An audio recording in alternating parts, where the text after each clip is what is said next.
Thanks for visiting Utah Bankruptcy Questions and Answers, a video series presented by attorney Amy Butters to help people in Syracuse, Utah find answers to their questions about bankruptcy.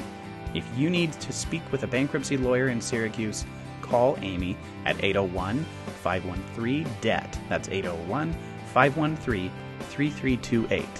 This is video number 5 where we discuss choosing the right bankruptcy chapter for you.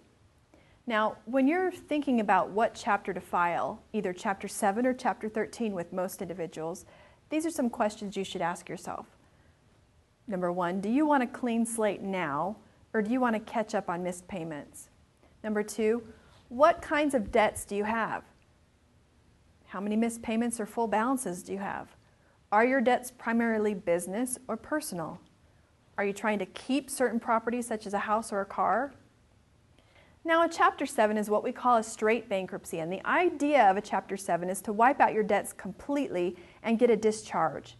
Now, one thing about the Chapter 7 that you need to be aware of is that the trustee will sell any of your non-exempt property to pay creditors, anything that can be salvaged from your assets.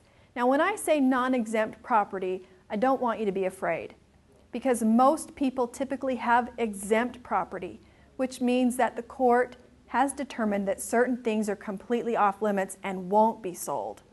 Now, these types of exempt property include retirement, beds, clothing, tools, appliances. Most typical furniture includes a large amount of home equity.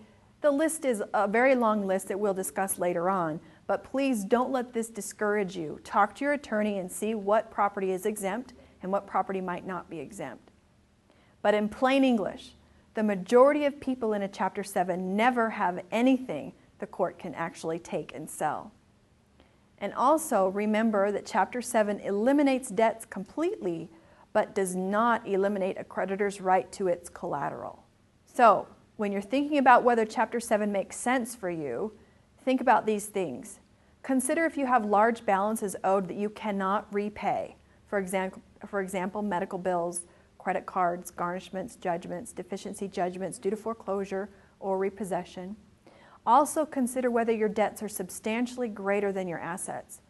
And consider if you need to temporarily stop a foreclosure or repossession and bring your payments current on your own, which is something that can be worked out with the creditor if you wish to keep the car or the home. Now we're going to discuss the Chapter 13. The Chapter 13 bankruptcy is what we call a personal reorganization, a payment plan, or a repayment type bankruptcy plan. This payment plan is put together with your attorney, taking into consideration your income and your expenses. And what is left over, what we call disposable income, then becomes your planned payment. Now, the plan is put together that allows you to take missed payments on debts, called arrears, and pay them back over time. The Chapter 13 plan can also consist of a combination of secured and unsecured debts and is completely adjustable based on your own personal circumstances. Again, your Chapter 13 plan payment is completely discussed and determined between you and your attorney.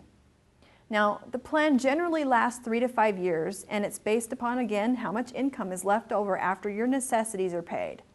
Now, what's considered a necessity is predetermined within the bankruptcy rules with input from the state as to what and how much you're allowed to have as your expenses. But again, don't let that discourage you either, because each case is individual and has each circumstances are taken into consideration. So if you're considering a Chapter 13, I urge you to discuss it with your attorney. Now, your Chapter 13 plan can also repay as little as 0% unsecured creditors, or it could be as much as paying 100% to your creditors. Now, as stated above, again, I'm just reiterating this, your payment plan is determined by how much income is left over after your necessary living expenses. Also, payment on your plan is made directly to a lawyer we call a trustee. The trustee is an attorney that represents all of your creditors collectively within the bankruptcy proceedings, and the trustee is given control of your assets and your debts, which we call the bankruptcy estate. The trustee is charged with obtaining as much as possible for the benefit of the creditors, But again, you also have an attorney in that situation, and your attorney discusses with the trustee what is best for you. Now, when you're thinking about whether a Chapter 13 makes sense for you, consider these things. If you have a pending foreclosure, a repossession, a garnishment, a judgment that needs to be stopped so that you can pay over time your past due balances, a Chapter 13 might be the best option for you. Another consideration is, do you make enough money that if given a little breathing room, you could manage to pay your debts? Also, if you have valuable assets you would like to keep, which are not exempt, but you are also able to repay your creditors with your income over time, a Chapter 13 might be good for you. Another thought is, if you need to give back collateral while still retaining other property, such as a car that is upside down, but you wish to keep other property, such as your home, a Chapter 13 would work for you.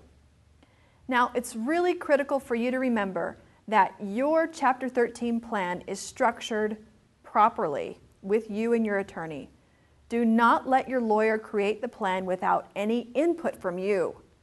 Often I've seen cases where the lawyer simply put them in a 100% repayment plan only to see the client fall and end up either refiling or losing valuable assets like their home while their case spun out of control because they couldn't make the large trustee payment.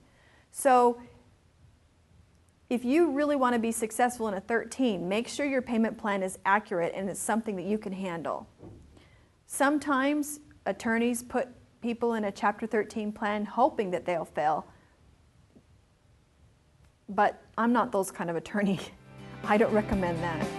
I want my clients to succeed in a 13 because at the end of the 13, they get a discharge and they move on with a fresh start. Now, if you enjoyed this video, but you feel like you still have some unanswered questions, don't worry, we've got you covered. We've actually created an entire video series that answers all the commonly asked questions about bankruptcy in Utah. Go ahead on over to our website, LaytonBankruptcyLawyers.com, and there you'll be able to download our free ebook, and you'll be directed to our main website where the entire video series is located.